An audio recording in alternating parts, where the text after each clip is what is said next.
Hello, my name's Tommy Stuart, otherwise known as Tricky Tommy.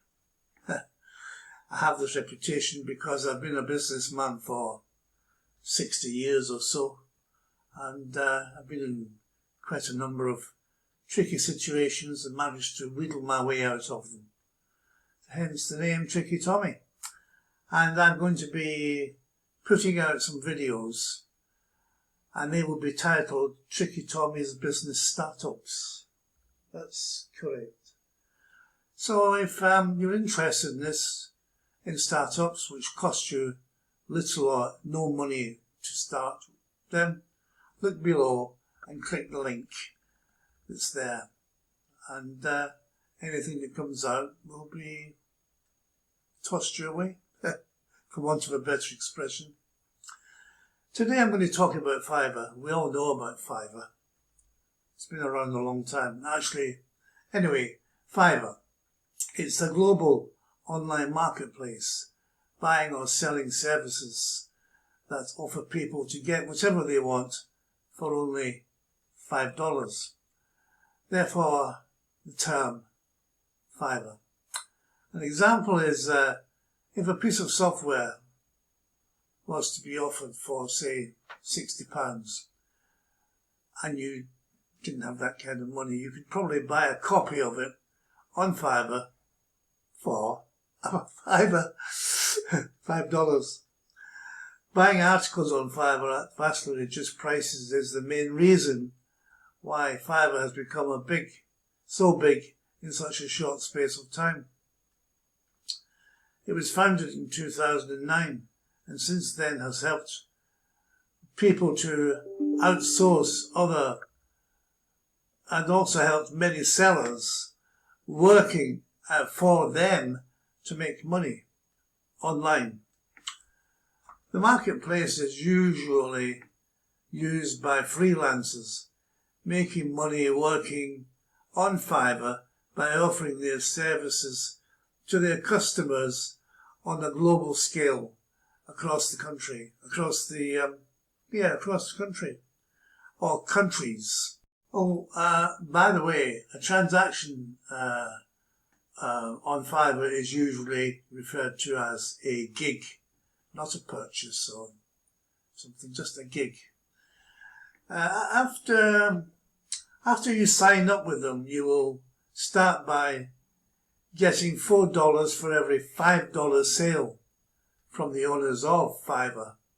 Later you can go on to more sophisticated gigs which take more of your time to create, and so you can ask for more, which is usually the custom, ask for more than $5. Then you have to negotiate with your client. You have to start with a gig that won't need a lot of work and time.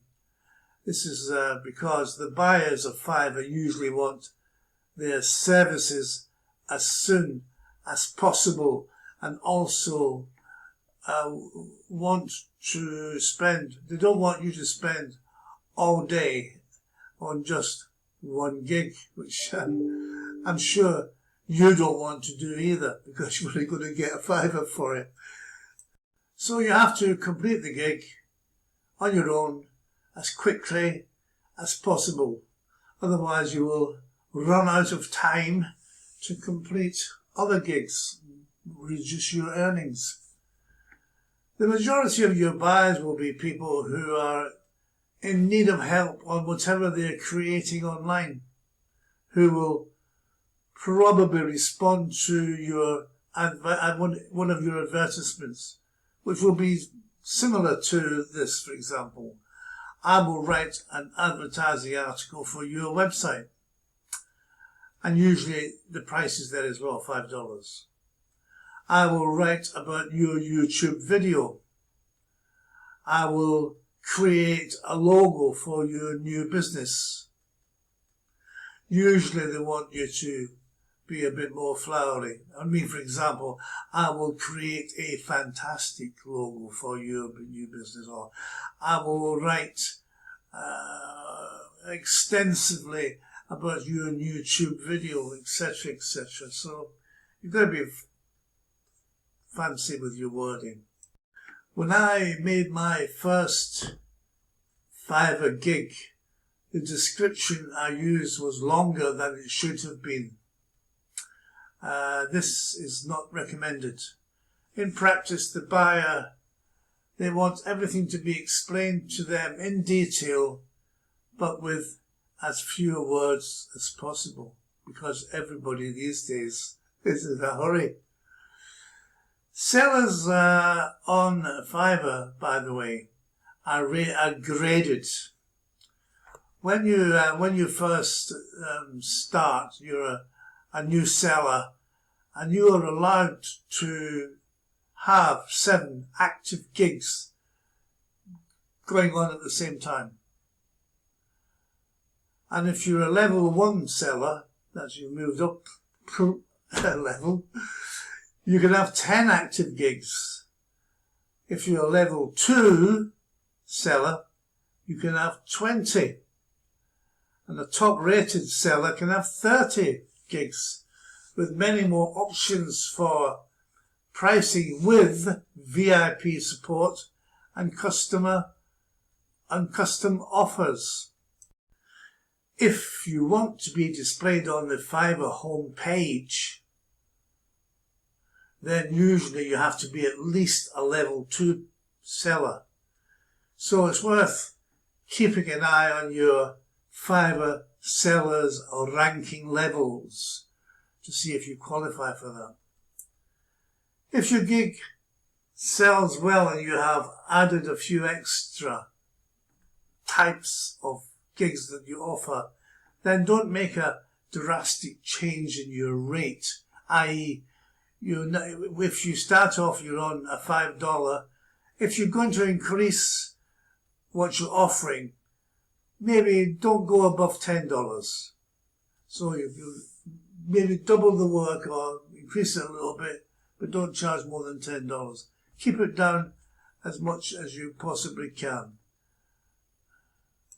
You will always be expected to increase what you charge for more complicated gigs.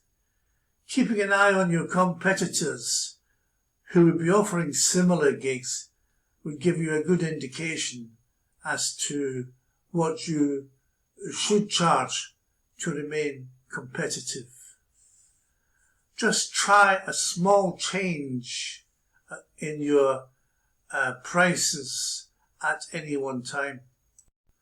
I have written about this offer of Fiverr on my website in more detail. So if you go to http://pensionedoff.com, you'll find a lot more detail there about running a Fiverr business. This is just the fundamentals. Incidentally, if you're running a business just now and you're having some difficulty, you have some problems, give me a shout. If you have a lot of debt, I can maybe tell you how to get out of it quite easily without negotiating installment payments and stuff like that. Walk away from it. I can tell you how to do it. So there you go. I might be knocking on a bit, but I still have my uses. Look out for my next Tommy's business startups, Tricky Tommy's business startups, and I might have the opportunity of making your acquaintance sometime. God bless. Thank you very much. Bye bye.